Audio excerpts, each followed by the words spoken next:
দিব্যত্রয়ী চ্যানেলে আপনাদের সকলকে স্বাগত। তারাপদ দাসের সংকলনের শ্রীমা সারদা দেবীর উপদেশামৃত। জননীং শারদাং দেবী রামকৃষ্ণাং জগদ্গুরু পাদপদ্মে তয়ো স্মৃত্বা প্রণমামি মুহুর্মুহু।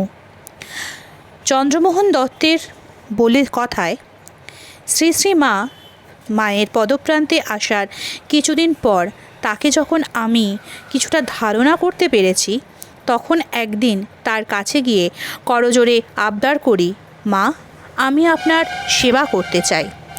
মা বললেন, এখানে যেসব কাজ করছো সে তো সব তো আমারই সেবা চন্দু।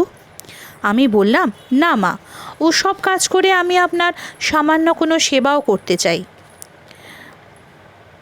মা শান্তভাবে বললেন, না বাবা, তুমি উদ্বোধনের যে কাজ করছো সেই কাজই করো। ওটি যেমন আমার সেবা, তেমনি ঠাকুরেরও সেবা।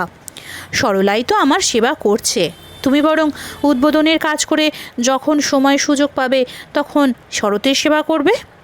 যদি তুমি তার আন্তরিকভাবে সেবা করো এবং শরৎ যদি তোমার উপর সন্তুষ্ট থাকে, তাহলে যেন তোমার ব্রহ্মজ্ঞান হবেই হবে। যে কেউ শরৎকে ভালোবেসে সেবা করবে, মুক্তি তার কেনা। শরৎ ঠাকুরের গণেশ, শরৎ আমার মাথার মণি। সারা দুনিয়ায় শরতের মতো মহাপুরুষ খুব কম আছে জানবে।